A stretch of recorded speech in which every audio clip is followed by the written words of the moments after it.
Hi there. I figured I'd kind of go over again what we talked about the Crusader, and kind of give you some interesting tips in general. I'm going to try and keep this brief. I've kind of thought about what I'm going to say. I might pause a few times, but I'm going to try and make this a pretty efficient and not a terribly long video. I don't think this will be a 5-minute video. It's probably going to be 15 or 20 minutes. Let's see how close I am when I do this straight shot.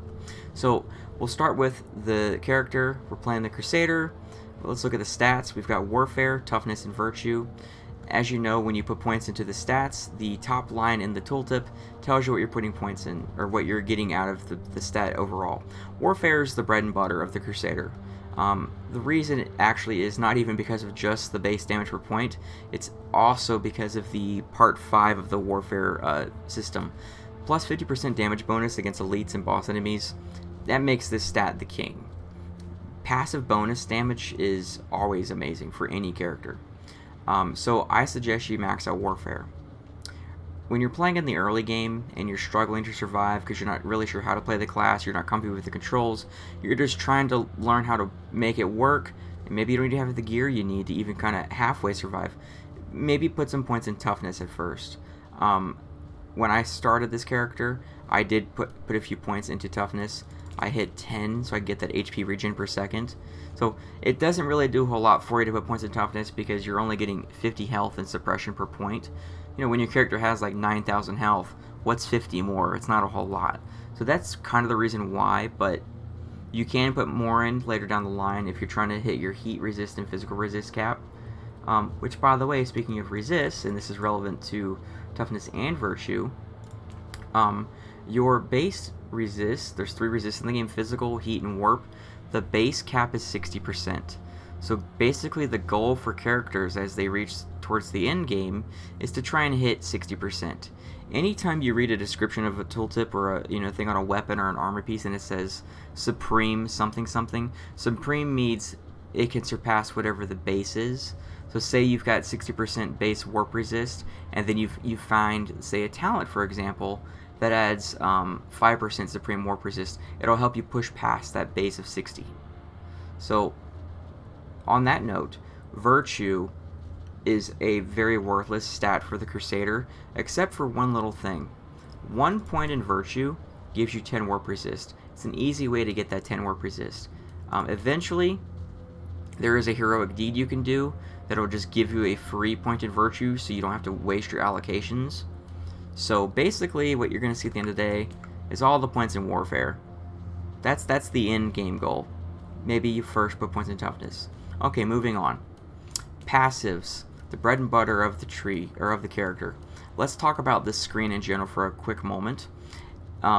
Every class has pretty much the exact same trees overall, except for one major difference. The 2 trees right here, these positions, change with every class. Both the Assassin and the Crusader share Execution, and by the way, Execution as a tree and Execution as a skill is relatively worthless. There are niche cases where you put points in Execution, but we'll save that for later. That's kind of an advanced topic. Don't put points in this, it's worthless. When you are playing this character in melee, or if you're playing the Assassin, there is a mechanic holdover from the old version of this game when the combat pacing was much slower. You'd basically get an enemy really low, and you could execute them. You'd push the interact key, and you would basically have like a slowdown and cut the character's head off, that kind of stuff. It's something that's still in the game, and most people try to find ways to speed through the animation. The other tree in this case for Crusaders is aim shots. We're playing melee. We don't need to aim, so ignore this one too. So, let's talk about melee combat. Short and sweet. The ultimate goal is this talent tree right here, or talent point in the tree right here, Overwhelm. You want Overwhelm because of what it's doing. Plus 5% melee damage bonus on melee skill use for 2 seconds. 50% melee damage bonus when this is fully going. Very nice. The first thing you're going to work towards in this tree when the tree is blank is Hasten. So you start here, work your way down, Hasten. Then you would work your way towards Expose Weakness. Then you'd work your way towards these 2, and then you'd work your way up, and then you'd end with your point in Overwhelm. The next tree you're going to probably want to put points in is Physical Attacks. the bare bones version of this tree, what this would look like is you'd basically work your way up this tree, point by point, to get to concussive trauma. Concussive trauma is super duper important to have for a lot of characters that use physical skills in general. Basically, what happens is this is a focused target skill. If you change the target you're hitting, it will remove the debuff and start a new stack on a new enemy. When this is fully stacked on an enemy, it's causing them to take 50% more damage per stack, or 50% more damage in total. The other skills you can kind of go with in here, there's actually only one. If you're straying off this main pathway, I would say maybe take incensed weapons. It might help your main attack on your sword, your left click on your sword. Besides that, these other 2 points really, I mean, it's not that they're not useful, it's that you're going to get more oomph out of your points in other trees. So that's why you pretty much stay up this path and maybe take this one if you really want it. The next tree we're going to look at is going to be the critical hits tree. So the critical hits tree is pretty much mandatory to put points in addition to the melee combat and physical attacks trees. There's a lot of points in here that you really want. You're basically, speaking generically, you're filling out this whole tree. You're putting points in everything in this tree except for these 2 talents right here. Going to that logic of you can get a lot more oomph out of a point in somewhere else. The torment skill and the retaliation skill are really not that useful. Even though the retaliation one seems like it could be useful, it's really not that useful in general. The thing you're going for in this tree, the main reason you want this tree, is Red Thirst. Damage bonus for 10 seconds when a critical hit kills, stacks up to 10 times. If you're blowing through a map getting lots of crits, you're getting 100% damage bonus. That's pretty handy. Berserker Rage is a nice little passive healing. Cold Blood is nice little focus regeneration for your character. And there you go. Damage over time. This tree is also pretty nice to have points in. Basically, you're going to be putting points once again in almost every part of this tree except for here. So everything in this tree is useful for various reasons. I believe you start in the bottom, the left, or the right. You know, work in whatever order you want. I think you should work from the bottom up, or like from the right down. If I'm wrong that the bottom doesn't unlock first, you're gonna want caustic reagents. Caustic reagents is handy because plus 1 second to dots effects duration, and the second part, dot effects disable enemy HP regeneration. So as you're working through these trees that I'm describing, you're gonna put all the points that you need in melee combat, then all those points in physical attacks, and then these other trees you're going to try and work towards and get the most important things first, but you can kind of split your points to trees and just have that end goal of have all these trees filled out except for the 1 or 2 skills that I say don't grab.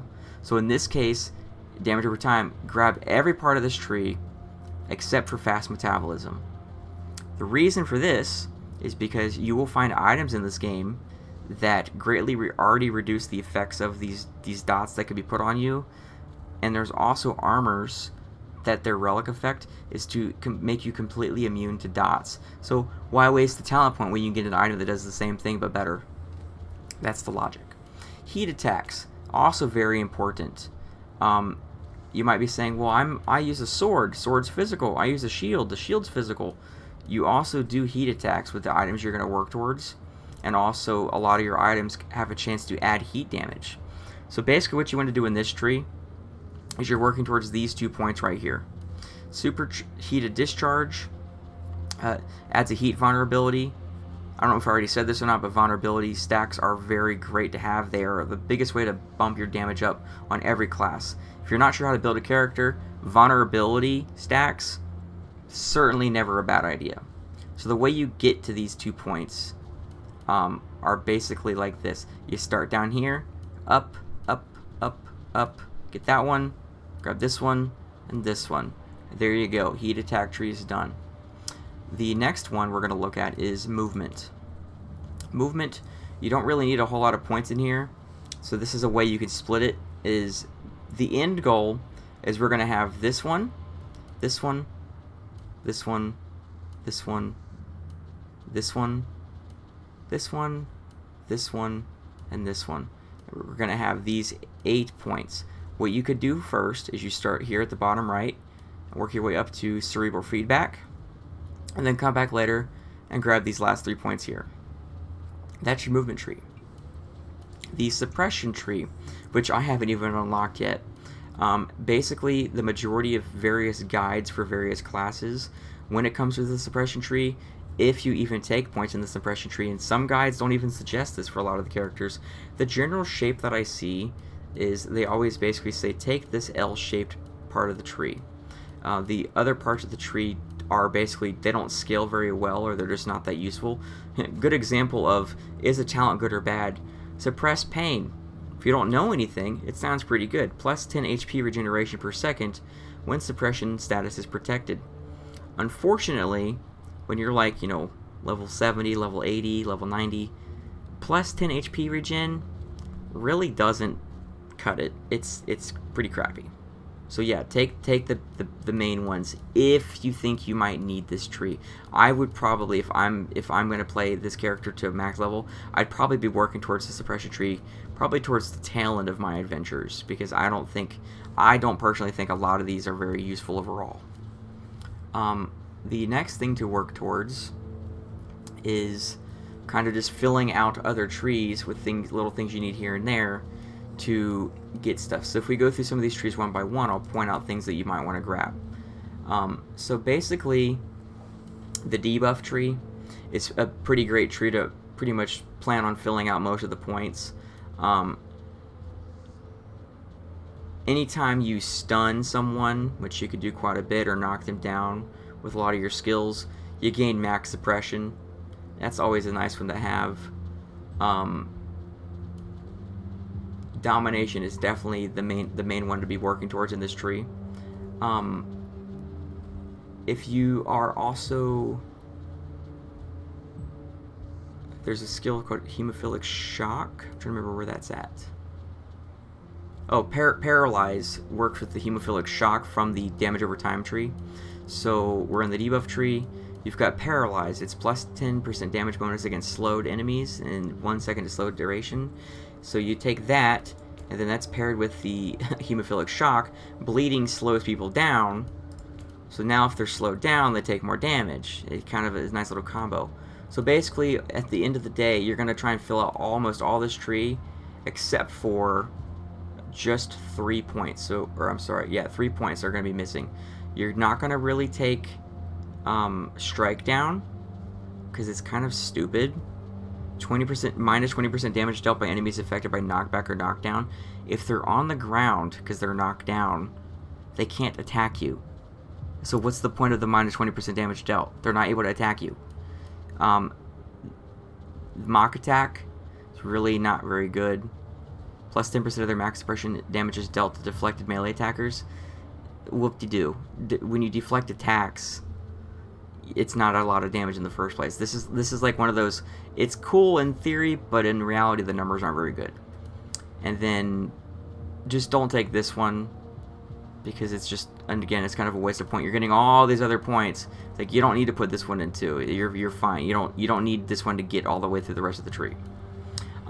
The next tree, the Area of Effects tree, it's my favorite tree in the whole game.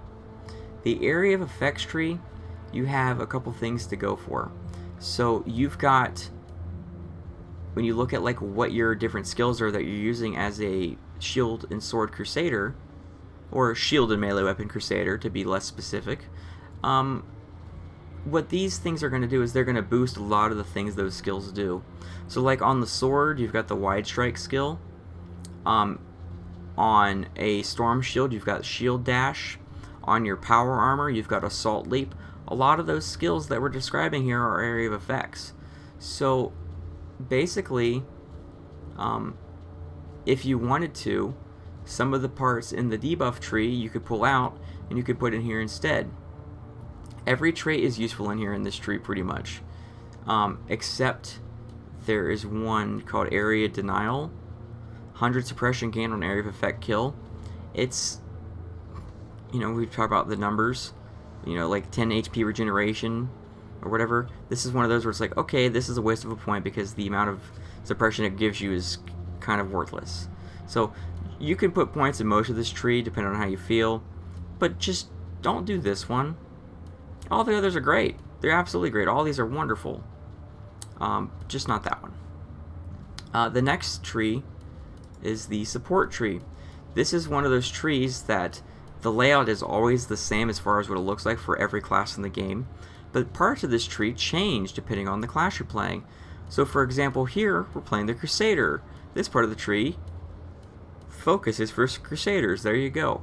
So in this case, you might find inoculator capacity to be kind of handy. Galvanic fuel cells is sometimes nice.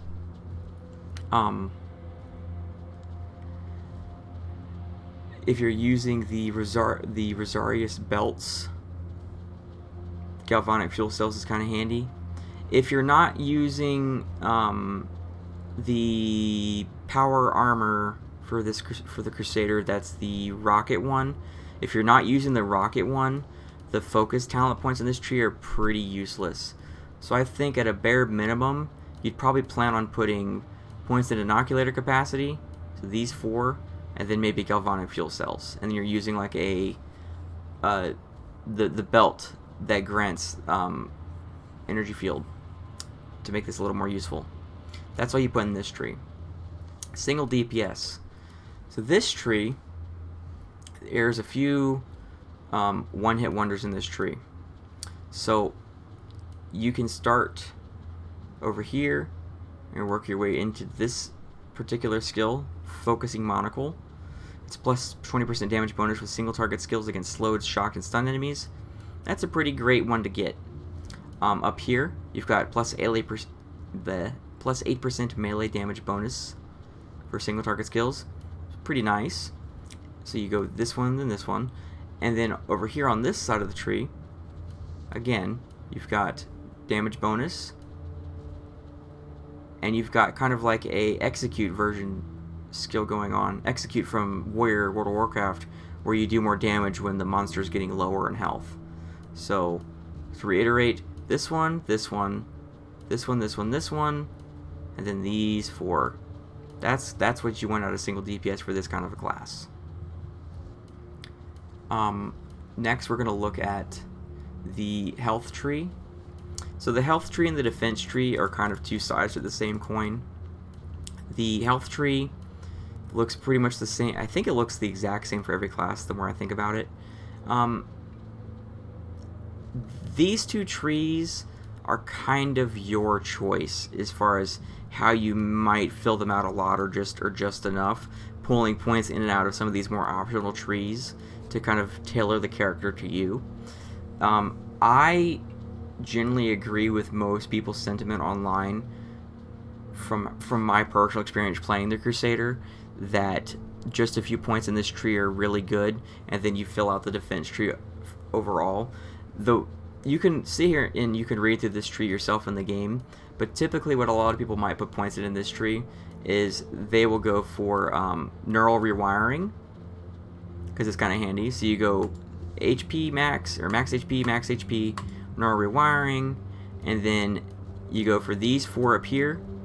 So these 3 suppression points with the adrenal glands, and maybe pain suppression if you want, because what this does is if you're gaining HP, you're gaining suppression. It's not that you're gaining like an amount of suppression on a kill or something, you're gaining a scaling amount. So like for example, your inoculator, if you use the inoculator and it gives you a bunch of health, you're going to get some suppression too.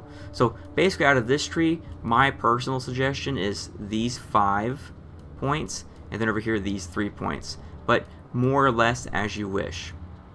Going into the defense tree, this tree is about the same for all classes. The top right skill changes depending on the class, but a lot of times people don't even put points in this for most of the builds that I've seen. you generally see kind of like a trident shape to the skill points that you see put in this tree. You're going to see people going up from the left, the right, or left, the middle, and the right.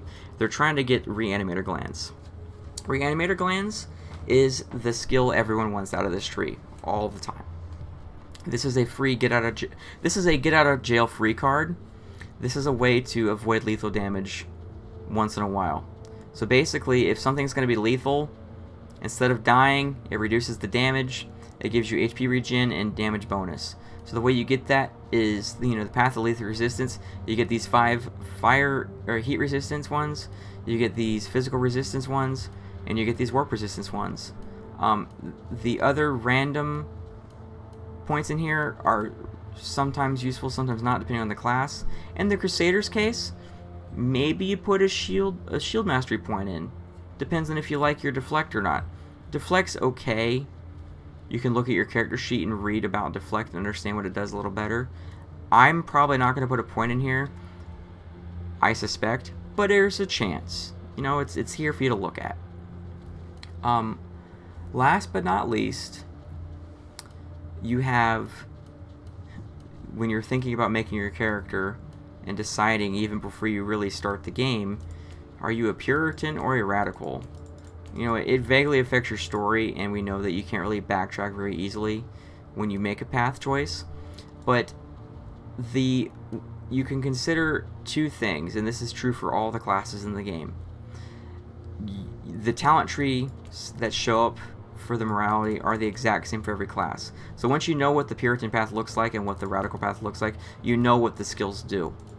But you also should consider what the armor types and the weapons are when they're demon forged or they're holy, because sometimes a thing that's holy could be very helpful for a particular class, but oops, you went Radical, we can only use demon forged, you can't use the thing. In this case, for a sword and board Crusader, based on a lot of the items I've seen, and like for example, an easy way to get that immune to damage over time effects skill or effect, that's usually on holy armor. So my suggestion is Puritan. And if I were going to put any points in Puritan, I'd probably put 3, 2 or 3. And the points I'd put in would be Hater. Bonus damage is always lovely, and you do fight a lot of Chaos and Dark Eldar. Demonic Lore. It's 20% damage bonus. It's wonderful. And then Holy Conclave. Can't hurt ever. Plus 4% max health and damage bonus. Very nice. So these 3 points would be what I put in. I might skip Holy Conclave to save that and just go for the damage, but up to 3, probably 2. So that's your passives. Now the last part of this video, actually 2 more parts. We're going to look at a couple perks really quick, just to talk about some perks, show you some stuff, and then I'm just going to show you a little bit about the character at the end of the video, because I suspect it's getting long. Alright, perks. So my perks, I'm in a battlefield, so I actually cannot show you the perks. I can't open the thing. That was silly. We'll skip to this part first. Okay, so inventory, then we're going back to perks. I just wanted to show you the Storm Shield. That's all I'm doing. You unlock the Storm Shield at, I think it's level 10. You unlock it at level 10. So you're playing with the Suppression Shield right now, where you're using it and you hit 2 and kaboom, your character explodes. But the Storm Shield is, if I go into the inventory, the Storm Shield has the block skill and it has shield charge. So it's a 4 dash finished with a devastating area strike. So you can kind of pause and read this. I'll try and cut time on the video. So this is what it looks like. If I hold shift and then I hit 2, I'm running and I dash.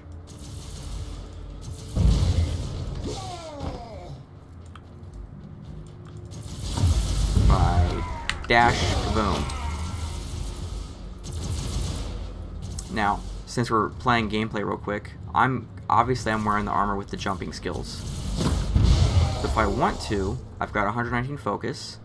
I could basically use this 5 times, because if I had 1 more point, I could use this 6 times. this is what it looks like. So the way I kind of told you about movement skills in general is you try to always put the place you want to leap towards in the corner, or teleport towards, kind of towards the corner, because you've got the distance from your character to the top of your screen, or you've got this slightly bigger distance to the corner of your screen. So in this case, I'm going to leap over there. So I kind of turn my camera a little bit, or kind of just, you know, aim in that direction. Ta-da! And I charge in. And then if I'm using my sword, which I am, using a power sword, my right click will actually kind of it has a small movement effect to it. It'll actually kind of pull me forward into the enemy just a little bit. One thing to know with the sword, and then I'm going to talk about inventory or weapons and stuff. Combo skills are kind of cool to learn about, and there's a couple doctrines and armor effects that increase your damage on combo skills. So that's one of the major reasons people play with the sword, is because the right click has that slight charge effect to it when you're engaging a foe, and because the left click is a combo and there's lots of ways to increase combo skills. So I'm going to abort this mission so we can look at the perks, and then I can end the video because I see it's currently 26 minutes long.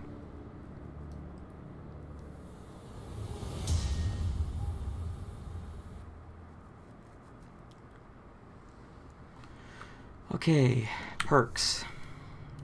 So one of the ways people measure if a character is good in this game, you know, we're always thinking about the end game, you know, the end goal, the final result. It's based on how fast you clear out an area.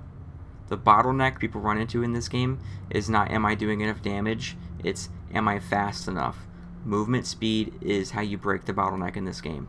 Movement speed is also how you get through the early zones in the game quickly, because no one wants to play through the story forever once you know the story. I like to go for all the movement speed I can when I'm playing at the earliest levels, and then I kind of rotate into the more preferred skills later on. Generally, you're going to see a lot of people say, just always take Stride of the Blessed. It does have that minus 10% damage reduction, but you can make up for it, because 30% movement speed is nice. It's movement speed no matter what. Compare that to this other one, movement speed when you're in a protected suppression state.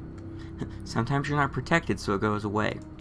If you don't have either of these unlocked, I suggest sticking with the base skill that this character gets if you started with the Assault Crusader, and that base skill is going to be, I don't remember what it's called. Oh my god, it starts with an R, I think. Rabble Slayer. So Rabble Slayer, 60% melee damage bonus when surrounded. So that's always nice to use, especially because you leap into a crowd and now you've got a bunch of melee damage going on. Something I learned about the perks, it's obvious when you think about it, but this starts with A, this starts with A, B. They're alphabetized. They're alphabetized by what you've unlocked, and then they're alphabetized again by what you haven't unlocked. So if you look at what I'm at various skills, or you see references online, you're like, where is the skill? I can't find it. Just think of it in an alphabetical manner and you can probably locate it. So again, Stride of the Blessed and the Unfettered Maneuvering. If you don't have either of those, stick with your Rabble Slayer till you get something, and then maybe even Ad Hoc Subjugation. So there you go. That's the video.